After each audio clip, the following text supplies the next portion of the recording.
오늘 우리에게 주신 하나님의 말씀은 마태복음 10장 5절에서부터 15절까지의 말씀 한번 교독해서 읽어보도록 하겠습니다. 마태복음 10장 5절에서부터 15절까지의 말씀입니다. 제가 5절부터 읽겠습니다. 예수께서 이 12를 내보내시며 명하여 이르시되 이방인의 길로도 가지 말고 사마리아인의 고을에도 들어가지 말고 오히려 이스라엘 집에 잃어버린 양에게로 가라. 가면서 전파하여 말하되 천국이 가까이 왔다 하고 병든 자를 고치며 죽은 자를 살리며 나병 환자를 깨끗하게 하며 귀신을 쫓아내되 너희가 거저 받았으니 거저 주라. 너희 전대에 금이나 은이나 동을 가지지 말고 여행을 위하여 배낭이나 두벌 옷이나 신이나 지팡이를 가지지 말라. 이는 일꾼이 자기의 먹을 것 받는 것이 마땅하니라. 어떤 성이나 마을에 들어가든지 그 중에 합당한 자를 찾아내어 너희가 떠나기까지 거기서 머물라.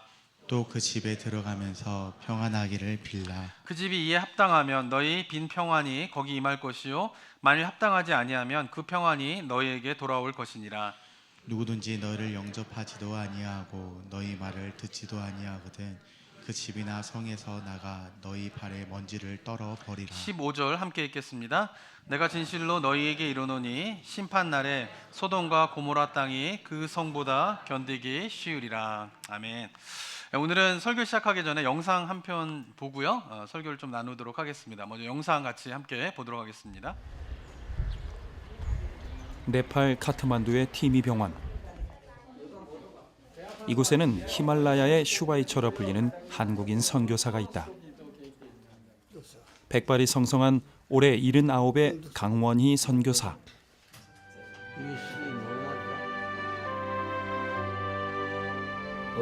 힘이 닿는 데까지. 힘이 닿는 데라는 거는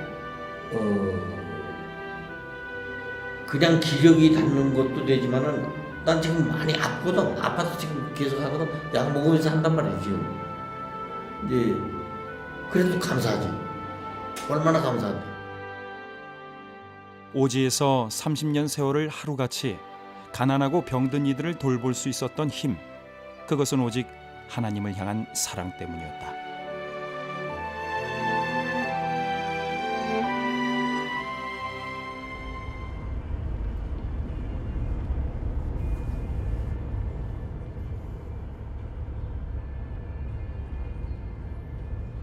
이동진료 가는데 거기 정부병원이 하나 있긴 있는데 아주 열악하고 어려운 환자들 해결을 잘 못해주고 그래서 우리가 가서 보고 그래서는 어려운 환자들 데려와요 우리 병원으로. 얼마 만에 가시는 거예요 지금?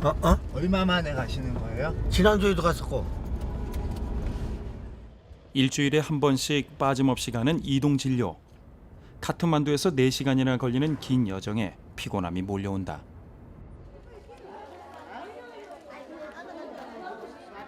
트리실리 마을에 도착하자 무료 진료 소식을 들은 마을 주민들이 100여 명 가까이 모여들었다.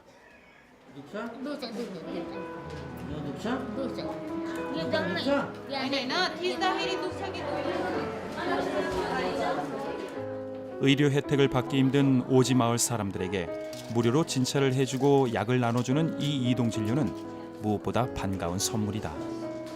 수고하셨습니다. 점심도 거른 채 꼬박 4시간 동안 잠시도 쉴 틈 없이 이어진 진료가 끝났다. 아이 마침 기분이 좋지.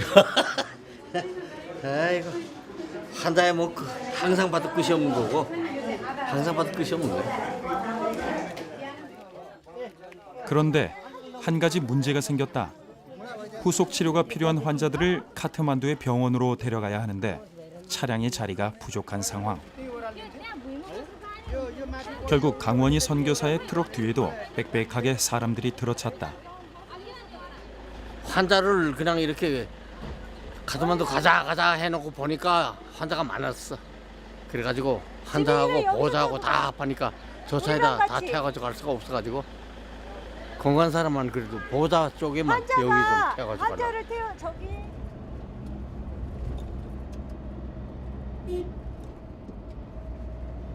다시 4시간을 달려 카트만두로 돌아간다. 긴 시간 트럭 뒷자리에 비좁게 앉아 치료를 받으러 가는 이들. 바로 이런 이들이 있기 때문에 강 선교사는 팔순을 앞둔 나이에도 사역을 멈출 수가 없다. 강 선교사가 의료 선교를 시작한 것은 지난 1982년. 그의 나이 49에 내린 결단이었다. 많은 이들이 꿈을 접는 나이에 그는 새로운 비전을 품고 연세대 1호 의료 선교사가 됐다. 가장 가난한 나라를 택해서 찾아온 네팔, 그리고 방글라데시와 스리랑카, 에티오피아까지. 그는 가난한 자들을 고치는 의사로 30년을 보냈다. 그러나 강 선교사는 선교가 특별한 사람들만의 소명이 아니라고 말한다. 예수님께서는 복음을 전하라 그렇게 강조하시면서 믿음에 대해서 강조했어요. 믿음이 어째 이리 없냐? 그래서 특별히 무슨 공부를 많이 해라, 특별히 무슨 뭐 그룹 기도를 해라, 무슨 이런 것도 없고 가라 그랬어요. 무조건 가라. 예, 그래 가서 내가 가르쳐 준 것을 가르치고 지키게 하라. 그렇게 하면 그 사람들 구원 얻으리라 그거거든. 그러니까 자격인 결국은 예수 믿는 거죠. 예수 믿으면 누구든지 갈 수 있어요. 하나님의 일, 선교라는 건 하나님의 일이에요. 사람 일이 아닙니다. 그리고 선교라는 거는 뭐 무슨 뭐 문화권이 다른 데 가서 복음 전하는 거다. 저는 예수 믿는 사람의 삶의 결정체가 선교라고 생각해요. 예. 이 삶의 바탕이 온 그 삶의 집중, 그 결정체가 이제 선교로 이어진다. 그렇게 생각해요. 의사와 간호사로 만나 가정을 이룬 부부. 부부는 더불어 살아온 세월의 대부분을 선교 현장에서 보냈다. 최근에는 건강이 나빠져 함께 이동 진료에 가지는 못하지만 최하순 사모는 언제나 헌신적인 섬김으로 강 선교사에게 힘을 주었다. 그러나 최 사모 역시 처음에는 갑작스러운 남편의 선교 결정을 반대했다고 한다. 어려웠죠. 저는 찬성을 안 했어요. 처음부터. 저는 맨 처음에 반대를 했어요. 그러니까는 장로님은 마음에 이미 다 결정을 했는데 이제 나한테 또 의논을 하더라고요. 근데 우리가 가족이 전부 다 옮기는 게 아니고 우선 둘이만 가고 애들은 고등학생이었었고 대학 입시를 앞둔 애들이기 때문에 반대를 했어요. 자기 인생을 한 마리의 물고기라 생각하고서는, 그러니까 머리 쪽 앞토막도 아니고 꽁지 쪽도 아니고 자기 인생의 가운데 토막을 하나님한테 드리고 싶다고. 그 얘기 들으면서 내가 한 방 얻어 맞았죠. 뭐 정신이 그냥 버쩍 들더라고요. 그러면서 내가 이거를 끝까지 말렸다가는 진짜 안 되겠다 싶은 게, 하나님 앞에 이 다음에 가면은 말하자면 벌을 받을 것 같은 그런 마음이 들더라고요. 강 선교사가 환자를 보는 것은 그저 의료기술과 지식이 아니다. 그에게는 누구보다 큰 사랑이 있다.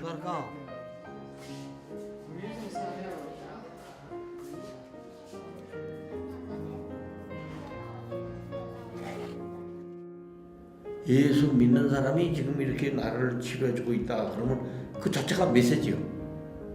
나는 그 주장이 그거예요. 그 자체가 메시지다 이거. 그러니까 그 사람 문이 벌써 예수 믿으려고 문이 열리고 있는 거예요 지금. 예수 믿으라는 소리 안 하고 예수님에 관해서 얘기 안 했지만은 저 사람이 예수 믿는 사람인데 나 지금 이렇게 치료해준다 하는 것을 알면은 그 자체가 메시지다 이거. 30년 세월, 삶이 선교가 되고 선교가 삶이 되었다. 간단한 약품만 있어도, 깨끗한 물만 있어도 병이 나을 수 있는데, 열악한 환경에서 고통받는 이들, 강원희 선교사는 주님이 부르시는 그날까지 이들을 사랑으로 품고 싶다. 의사는 돌보고 하나님께서 치료하신다는 믿음을 붙잡고 말이다.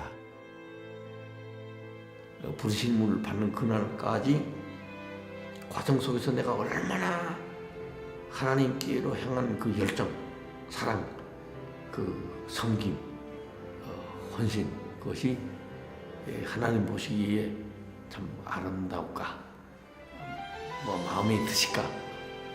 멀고도 멀었다. 내가 방향은 정했지만은 그 길 가는 것이 이게 내 힘으로 이루어지는 것이 아니구나. 이것도 하나님 은혜 가운데, 하나님 도우시는 가운데 가능하다. 그런 생각이.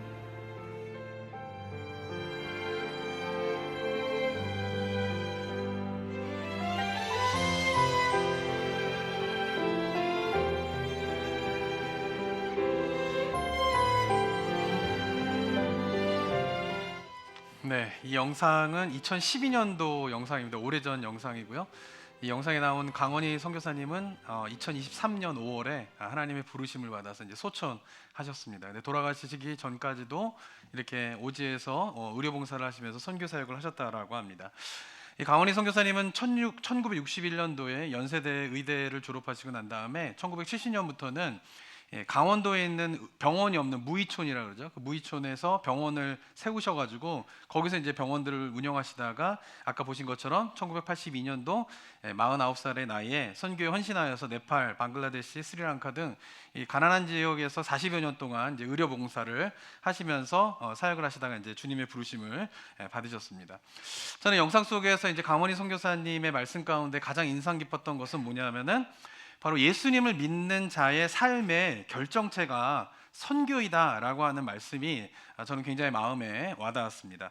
그리고 오늘 이제 우리가 마태복음 10장을 말씀을 읽었는데 이 마태복음 10장의 말씀의 핵심적인 메시지도 바로 이것이다라고 저는 생각을 하게 됩니다. 사랑하는 성도 여러분, 그리스도인이 된다라고 하는 것은 예수님의 제자가 되는 것입니다.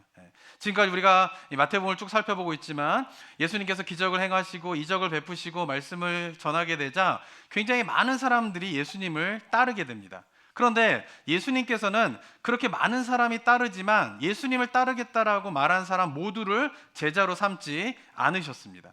이유는 무엇 때문이냐면 그렇게 예수님을 따르겠다라고 하는 사람 중에 많은 사람들이 그 예수님을 따르려고 하는 목적이 잘못되었기 때문에 그런 것입니다. 자기의 유익을 구하기 위해서 따르려는 자들은 예수님께서 따르겠다라고 하지만 거절하셨어요. 그리고 온전한 믿음, 자기의 유익이 아닌 하나님의 뜻을 이루고자 예수님을 따르겠다라고 한 자들을 어떻게 해요? 예수님께서 제자로 삼으신 것입니다. 그리고 이러한 제자들이 살아가는 삶을 주변에 있는 사람들이 지켜보는 가운데에서 그 예수님을 따르는 제자들을 주변에 있는 사람들이 뭐라고 부르기 시작했냐면 그리스도인이라고 부르기 시작한 것이에요. 그러니까 그리스도인이라고 한 것은 뭐냐면 예수님의 따르는 사람들이 스스로가 이야기한 것이 아니라 예수님의 제자로서 예수님을 따르는 삶을 살아가는 자들을 주변에 있는 사람들이 그들의 삶을 보고 그리스도인이라고 부르기 시작했다라고 하는 것입니다. 그래서 그리스도인이란 뜻은 뭐냐면 예수님을 따르는 자라고 하는 뜻을 갖고 있는 것입니다. 사랑하는 성도 여러분, 그리스도인은 누구입니까? 예수님의 제자들을 일컫는 말인 것입니다. 자, 하지만 오늘날 많은 그리스도인들 가운데에는 예수님의 제자가 되는 것을 옵션으로 생각하는 경향이 적지 않습니다. 교회를 다니지만 자기 스스로를 그리스도인이다라고 생각은 하지만 아직까지 나는 예수님의 제자는 아니야, 예수님의 제자처럼 살 수는 없어 라고 생각하면서 그리스도인 되는 것과 제자가 되는 것을 분리해서 생각하는 경향이 많이 있는데 성경은 절대 그렇게 이야기하고 있지 않다라고 하는 것입니다. 그리스도인이 누구입니까? 예수님을 따르고자 하는 제자들이 바로 그리스도인인 것입니다. 그렇기 때문에 그리스도인으로서 예수님의 제자가 된다라고 하는 것은 선택이 아니라 뭐예요? 필수이다라고 하는 사실을 우리 성도님들이 깨달으시기를 바랍니다. 그렇기 때문에 이 시대를 살아가는 그리스도인들에게 다른 성경보다도 이 마태복음 10장에서 예수님께서 제자들에게 주시는 그 말씀이 어느 말씀보다도 중요하다라고 하는 것을 우리가 기억하면서 이 마태복음 10장을 봐야 하는 것입니다. 자, 그런 가운데 마태복음 10장에서 예수님께서 제자들에게 여러 가지 이야기들을 하셨는데 그 중에 핵심적인 메시지가 무엇일까요? 그것은 바로 7절 말씀입니다. 7절 말씀 한번 읽어볼까요? 시작. 가면서 전파하여 말하되 천국이 가까이 왔다 하고. 네, 가서 천국이 가까웠다라고 선포하라. 이게 뭐예요? 예수님께서 예수님의 제자들에게 주신 메시지의 핵심인 것입니다. 가서 천국이 가까웠음을 선포하라. 그게 뭘까요? 그것이 바로 뭐예요? 선교인 것입니다. 선교. 자, 그렇기 때문에 강원희 선교사님께서 말씀하신 것처럼 그리스도인의 삶의 결정체는 선교이다 라고 하는 이 말씀이 바로 오늘 본문 속에서 예수님께서 우리에게 주시는 중요한 메시지가 되는 것을 우리가 기억을 해야 하는 것입니다. 자, 그렇다면 우리 그리스도인들이 모두가 선교를 해야 되는 거예요. 선교를. 예수님의 제자들은 선교를 해야 되는 것입니다. 자, 그렇다면 강원희 선교사처럼 이게 오지에 나가야 되는가? 그렇지는 않습니다. 물론 강원희 선교사님처럼 해외의 다른 문화권에 가서 선교를 하는 것은 선교의 어떤 최종적인 결정판이라고 볼 수가 있는 것이죠. 하지만 우리가 기억해야 할 것은 뭐냐면 꼭 다른 문화권에 가지 않는다고 선교가 불가능한 것은 아니라는 거예요. 다른 문화권에 가서 선교를 하는 것도 굉장히 중요하지만 우리가 살고 있는 익숙한 문화권에서 선교는 가능하다라고 하는 것을 우리 성도님들이 깨달아야 하는 것입니다. 그 말씀이 5절과 6절의 말씀으로 우리가 발견할 수 있습니다. 5절과 6절 말씀 또 읽어볼까요? 한번 읽어보겠습니다. 시작. 예수께서 이 12를 내보내시며 명하여 이르시되 이방인의 길로도 가지 말고 사마리아인의 고을에도 들어가지 말고 오히려 이스라엘 집에 잃어버린 양에게로 가라. 네, 예수님께서는 제자들을 파송하시면서 좀 우리가 일반적으로 알고 있는 예수님의 말씀과는 좀 어긋나는 이상한 말씀을 하시게 됩니다. 그것은 뭐냐면 사마리아인한테 가지 말고 이방인한테도 가지 말고 이스라엘 백성들에게만 가서 천국이 가까웠다라고 선포하라고 예수님께서 말씀하시는 것이에요. 이게 좀 이상하죠. 왜냐하면 우리가 잘 알고 있는 예수님께서 제자들에게 주신, 우리 아까 찬양으로도 불렀지만 지상 명령이 뭡니까? 예수님의 가장 지극히 높은 명령이 뭐예요? 모든 족속에게 가서 복음을 전파라 라고 하는 것이 예수님의 가장 큰 명령인데, 왜 28장에서는 모든 민족에게 가라고 말씀하셔놓고는 10장에서는 제자들을 파송하실 때에는 다른 데 가지 말고 이스라엘 백성들에게만 가라 라고 말씀하신 이유가 무엇 때문일까요? 자, 그것은 아직 제자들이 어떻습니까? 이 10장에서의 제자들의 상태는 유대의 문화를 뛰어넘어 사마리아와 이방인인 다른 문화권으로 가는 것에 대한 준비가 되어 있지 않기 때문에 그런 것입니다. 오랜 세월 동안 유대인의 문화가 어떤 것이었습니까? 이방인들과 만나지 않는 거예요. 이방인 집에 가지도 않아요. 사마리아인들과도 만나지도 않습니다. 사마리아인 집에도 가지를 않습니다. 그 땅을 지나갈 때에도 어떻게 해요? 그 땅을 지나가고 난 다음에 발에 있는 먼지를 툭툭 털어버릴 만큼 어떻게 해요? 그 땅을 밟는 것에 대해서 굉장히 부정하다 생각했기 때문에 그들을 만나지도, 그들의 집에도 가지 않았던 것이 유대의 문화권인 거예요. 그리고 예수님의 제자들 12명은 이 문화권에서 익숙하게 자라온 유대인이었다라고 하는 것입니다. 그런데 갑자기 예수님을 믿었다고 자신들이 익숙하게 살고 왔던 이 문화권에서 갑자기 벗어나가지고 막 이방인들에 가서 전도를 하게 되고 사마리아인에게 전도를 하게 되는 것은 어떻게 해요? 불가능한 일이었다라고 하는 것이죠. 그래서 어떻게 해요? 예수님께서는 너희들이 익숙한 유대 문화권에서, 궁극적으로는 그 유대 문화권을 벗어나서 이방인들과 사마리아인 다른 문화권으로 가서 복음을 전하는 것이 궁극적인 목표이지만, 그런데 먼저 해야 될 거는 뭐냐면 너희가 익숙한 그 문화권 안에서 어떻게 해요? 그곳에 가서 천국이 가까웠음을 선포하라. 너희들이 익숙한 그 문화권 안에서 너희들이 감당할 수 있는 선교를 하라라고 예수님께서 명령하셨다라고 하는 것입니다. 저는 우리들도 마찬가지라고 생각합니다. 선교라고 하면요, 꼭 해외에 나가서 다른 문화권에 있는 사람들에게 복음을 전하는 것만으로 생각하는 경향이 있는데 그렇지 않다라고 하는 것이에요. 우리들이 감당할 수 있는 문화권 안에서 시작할 수 있는 게 뭐예요? 선교인 것입니다. 그러니까 궁극적으로는 다른 문화권으로 가서 복음을 전해야 되는 것은 맞습니다. 그죠? 그렇지만 그것이 처음부터 되는 사람이 있고 처음부터 안 되는 사람이 있는 것이에요. 그래서 예수님께서는 제자들에게 다른 문화권에 가서 복음을 전하기 전에 먼저 같은 문화권 안에 있는 그 유대인들에게 가서 선교를 하라라고 명령하신 것처럼 우리들도 어떻게 해요? 우리가 살고 있는 삶의 환경, 우리가 익숙한 이 문화권 안에서 선교를 시작하는 것이 우리에게 주신 예수 그리스도의 사명인 것을 깨닫게 되는 우리 성도님들 되시기를 주님의 이름으로 축원합니다.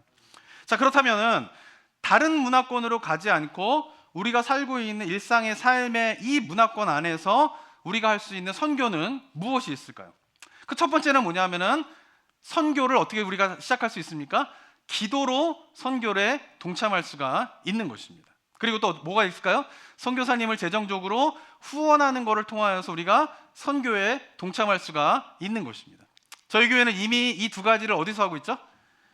성김회 모임에서 하고 있는 것입니다. 성김회 모임에서 저희들이 각 성김회마다 선교사님 한 분을 정해놓고 그분을 재정적으로 후원하는 일을 하게 되고요. 그 다음에 또 하나 중요하게 해야 될 일이 뭘까요? 그분 선교사님을 위해서 뭐 해야 돼요? 기도해야 돼요. 기도. 그래서 기도 편지가 올 때마다 우리 청지기 분들은 꼭 기억하셔야 될 게, 기도 편지를 청지기가 받으셨으면 성김회원들한테 꼭 나눠주세요. 그리고 기도 편지가 뭐 보통 분기에 한 번 이게 오거나 이전 정도 오게 되거든요. 분기에 한 번. 그렇게 오게 되면은 그 성김회 모임 그 주에는 좀 그 선교사님을 위해서 기도하시는 우리 모두가 되었으면 좋겠습니다. 왜냐하면은 이 선교지를 가보게 되면요, 선교사님들이 어느 교회에서 어느 성도님들이 자신들을 위하여서 기도하고 있고 후원하고 있다라고 하는 사실이 그 선교사님들에게 굉장히 큰 힘이 되는 것을 좀 경험하게 되게 됩니다. 그리고 특별히 우리 선교사님들에서 기도하시고 난 다음에 혹시라도 성김회별로 개별적으로 선교사님께 이렇게 한 번씩 안부라도 이렇게 물어보세요. 이게 만나본 적도 없으실 수도 있고 또 저희 교회 방문하셔서 만나신 분들도 계시겠지만은 한번 이렇게 연락을 해보세요. 그러면 그렇게 연락 한번 하는 거, 선교사님 저희가 선교사님을 위해서 기도하고 있습니다 라고 누군가가 이렇게 연락하는 것 자체가 선교사님들에게는 얼마나 큰 위로가 되는지 몰라요.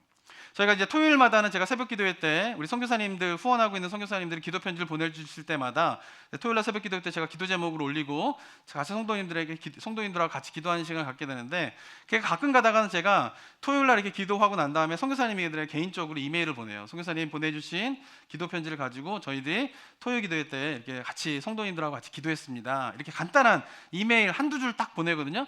그러면 그것이 뭐냐면은 선교사님들에게는 얼마나 큰 힘이 되고 위로가 되는지 몰라요. 선교지를 가보신 분은 아시겠지만 이 선교지는 굉장히 외로운 곳이에요.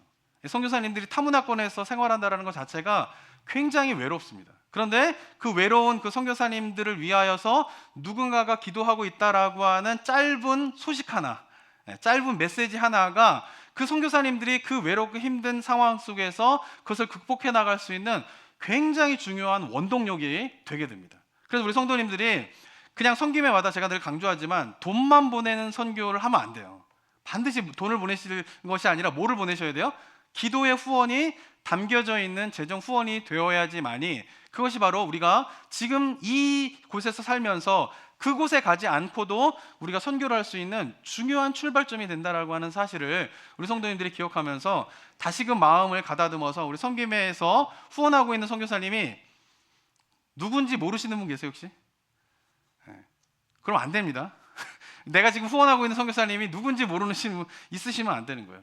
기도의 제목이 뭔지 아셔야 되는 거예요. 그렇게 기도하고 그렇게 후원하게 되면 그것이 뭐예요? 우리가 지금 여기 있는 문화권 안에서 우리가 할 수 있는 선교의 출발점이 된다라고 하는 사실을 우리 성도님들이 기억하시면서 그런 선교부터 우리 성도님들이 시작하는 은혜가 우리 성도들 가운데 있게 되기를 원합니다. 자, 두 번째로 우리가 이 문화권 안에서 우리가 사역할 수 있는, 선교할 수 있는 두 번째 방법이 있는데요. 그것은 뭐냐면 저희 교회가 하고 있는 푸드뱅크 사역에 참여하는 거예요. 저는 이것이 우리가 살고 있는 문화권 안에서 할 수 있는 선교라고 생각을 하게 됩니다. 제가 이민 목회를 하면서 지금도 좀 고민인 거지만은 이민 목회를 하면서 제가 되게 고민했던 부분이 있었어요. 그것은 뭐냐면은 한국 교회와 달리 이 이민 교회가 갖고 있는 특수성 때문에 교회론에서 이루어져야 될 교회론적인 어떤 한계성이 한 가지가 있는 우리 교회가 이제 이민 교회가 그런 이제 한계성이 있습니다. 그것은 뭐냐면은 지역 사회와의 관계인 것이에요. 그러니까 교회라고 하는 것은 뭐냐면은 예수님을 믿는 한 사람이 그냥 구원받는 것 이런 것이 아니라 예수님을 믿는 사람들이 어떻게 해요? 모이는 곳이 교회잖아요. 그러면 그 교회는 어떤 역할을 감당해야 되냐면 그 교회가 있는 지역 사회와 교류가 있어야 돼요. 그리고 그 지역 사회에 기여하는 바가 있어야지만이 그것이 뭐예요? 건강한 교회의 모습이다라고 볼 수가 있는 것입니다. 그런데 이민교회 한계성은 뭐냐 하면은 우리 한인교회들은 어떻게 주로 한인들을 대상으로 사역을 하고 있기 때문에 이 지역에 한인들이 별로 없고 다른 민족 사람들이 있는 지역에 교회가 있게 되면 그 한인교회는 지역에 있는 사람들과 이게 교류가 일어나지 않게 되는 그런 교회론적인 한계성이 이민교회에는 있게 됩니다. 저는 그런 가운데에서도 이제 저희 교회도 이곳에 이제 1981년도에 저희가 이 교회에 이사 왔다고 하는데 40여 년 정도 흘러가게 되면서 지역 사회와 그렇게 큰 교류가 있지 않는 가운데에서 있다가 코비드 때에 우리가 푸드뱅크를 시작하게 되면서 굉장히 좋게 생각한 거는 뭐냐면은 푸드뱅크를 통하여서 이 지역사회와 교류가 일어나게 되는 조그마한 그런 출발점이 되겠다라는 생각을 해보게 된 것입니다. 그리고 와보셔서 봉사해 보신 분은 알겠지만은 푸드뱅크 때마다 이 지역에 있는 분들 한 150명이 오세요. 150명이 와가지고 한 400명분의 음식을 가지고 가시게 됩니다. 그러면서 어떻게 돼요? 그분들이 이 그 푸드뱅크 처음에 오셨던 분들 중에서는 어떤 분들이 저희 교회가 여기 40년 넘게 있었는데 여기가 교회인 줄을 몰랐다라고 하시는 분들도 많이 있었어요. 그죠? 그러니까 여기 교회가 있는데 이 지역 사람들은 이곳이 교회인 줄을 모르고 있는 경우가 많이 있다라고 하는 것입니다. 저는 그런 의미에서 이 푸드뱅크가 지역 사회와 교류하게 되고 지역 사회에 기여하게 되는 그 교회의 역할, 다른 한인교회들은 그런 걸 잘 못하고 있거든요. 근데 그런 부분에 대해서 저희 교회가 좀 그런 부분에 감당하고 있다라고 하는 의미가 굉장히 중요하다라고 생각을 하게 됩니다. 물론 푸드뱅크에 오시는 분들은요, 교회를 다니시는 분들도 있고 교회를 안 다니시는 분들도 많이 있습니다. 그리고 이분들에게는 특별히 뭔가 복음을 전하는 이야기를 하지는 않습니다. 음식을 나눠주면서 예수님 믿으세요, 뭐 음식을 나눠주면서 예수님이 뭐 당신의 죄를 위해 죽었습니다, 뭐 이런 복음에 대한 내용들 전혀 하지 않고 그냥 나눠주게 됩니다.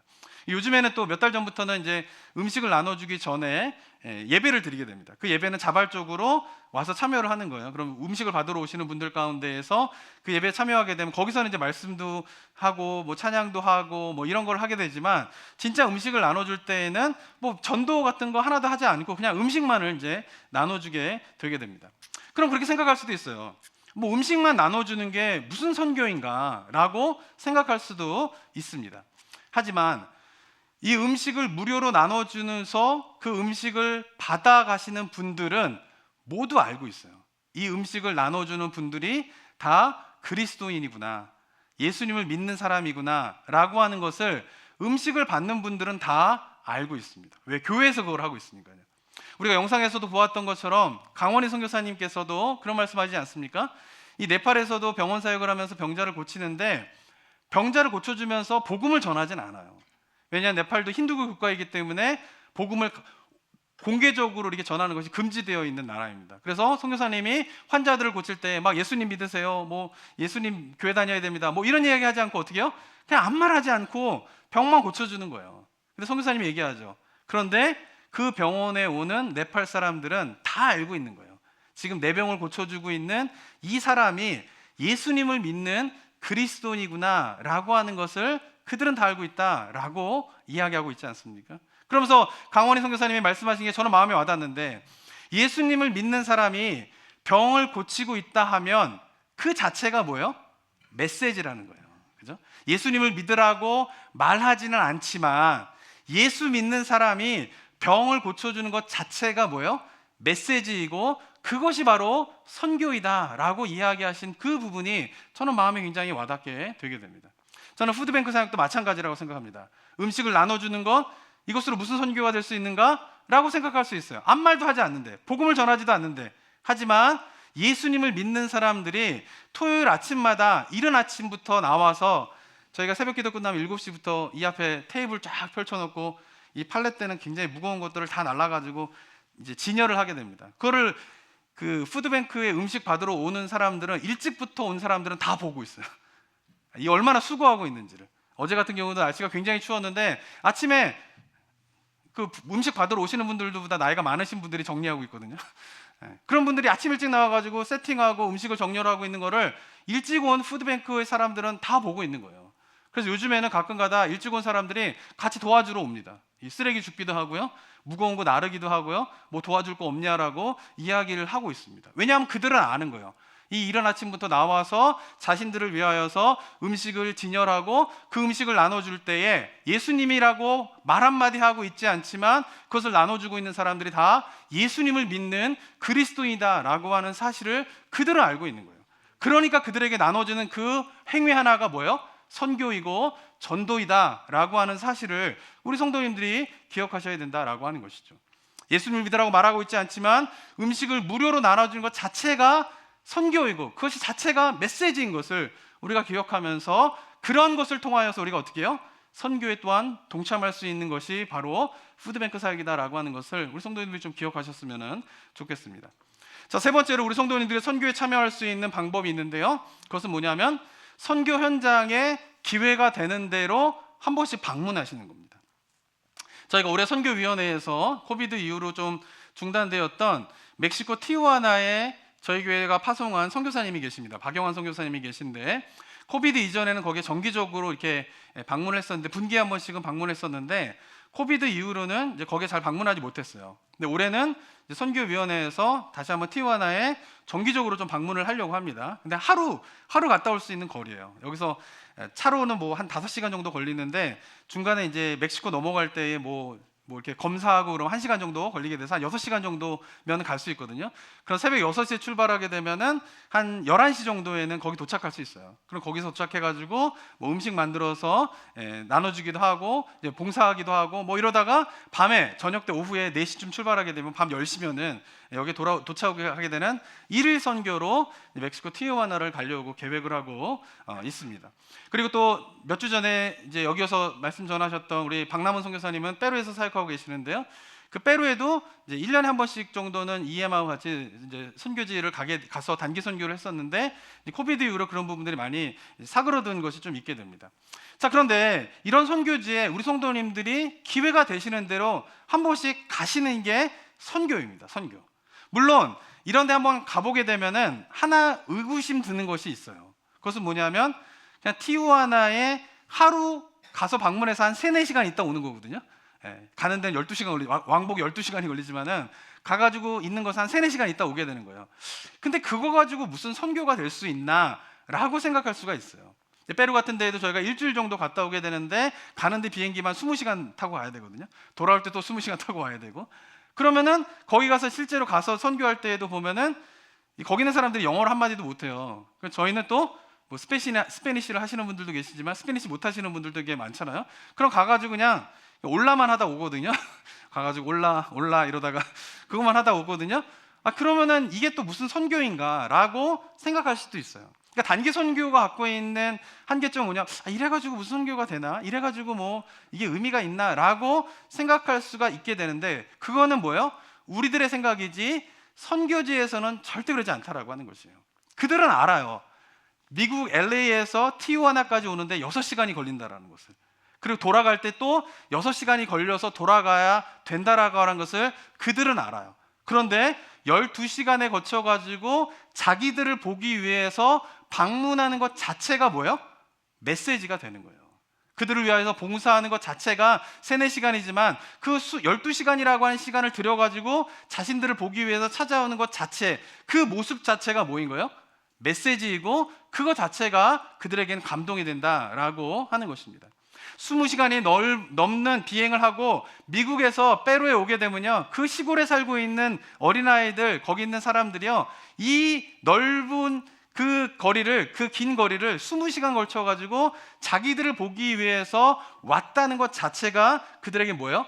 메시지가 된다라고 하는 것입니다. 그러니까 그 방문하는 것 자체가, 우리 성도님들이 가서 그들을 방문하는 것 자체가 뭐예요? 크게 스페니시 못하더라도 어때요? 그것 자체가 중요한 전도가 되고 선교가 된다라고 하는 사실을 우리 성도님들이 잘 기억을 하셔야 하는 것입니다. 말씀을 드린 것처럼 말로 예수님을 믿으라고 말하기 이전에 먼 곳에서부터 한 번도 만나본 적도 없던 사람들이 자신들을 위하여서 온 것 자체가, 그들을 위해서 봉사하는 모습 그 자체가 예수님을 믿으라고 말하고 있지는 않지만 자신들을 위하여서 물건을 바리바리 싸들고 와서 그들에게 나눠주는 것 자체가 바로 예수님을 믿는 사람들이 그 일을 하고 있다라고 하는 사실을 그들에게 보여줌으로 말미암아 그것이 바로 뭐예요? 선교가 된다라고 하는 사실을 우리 성도님들이 기억해야 하는 것입니다. 그래서 결국 선교는 말로 하는 게 아니에요. 뭘로 하는 거예요? 모습으로 하는 게, 행동으로 하는 것이 바로 선교인 것을 우리 성도님들이 기억해야 하는 것입니다. 저는 선교는 마치 이런 것과 같다라고 생각합니다. 어느 집에서 아빠가, 남편이 하루 종일 고된 일을 하고 이제 집에 돌아오게 됩니다. 그래서 이제 가족들하고 저녁 식사를 먹게 되는데 어느 날 이제 아내가 그날도 몸이 컨디션이 좋지 않아가지고 이제 반찬을 새롭게 하지 못해가지고 어제 먹은 반찬을 그냥 똑같이 내놨어요. 근데 아빠가 그 반찬을 보더니, 남편이 그 반찬을 보더니, 요즘에 이런 강한 남자가 없지만, 그죠? 이게 반찬이 이게 뭐야? 어제 먹은 거랑 똑같잖아. 그러면서 하루 종일 뭐 한 거야? 그렇게 핀잔을 주고 불평을 하면서 먹는 둥 마는 둥 하다가 식사를 마무리하게 됩니다. 근데 그 자리에 누가 있었냐면은 아이들이 함께 그 자리에 있었어요. 자, 그러고 난 다음에 며칠이 지나고 난 다음에 이 아버지가 아이들과 함께 텔레비전을 보고 있는데 그 텔레비전에서 어떤 다큐멘터리가 이제 나오게 되냐면은 가난한 지역에 아이들이 먹을 것이 없어서 막 힘들어하고 고생하고 있는 그 다큐멘터리를 이제 아이들과 같이 보게 됩니다. 그런데 아버지가 그 다큐멘터리를 보다가 아이들에게 이야기합니다. 얘들아, 봐라. 저렇게 뭐요? 우리가 먹는 이 쌀한톨이 이 나오기 위해서는 얼마나 많은 농부들의 수고가 있는 줄 아느냐? 그리고 그러한 쌀한톨조차도 먹지 못하고 굶고 있는 아이들이 전 세계에는 그렇게 많이 있단다. 너희들은 그걸 잘 기억하면서 어떻게 해요?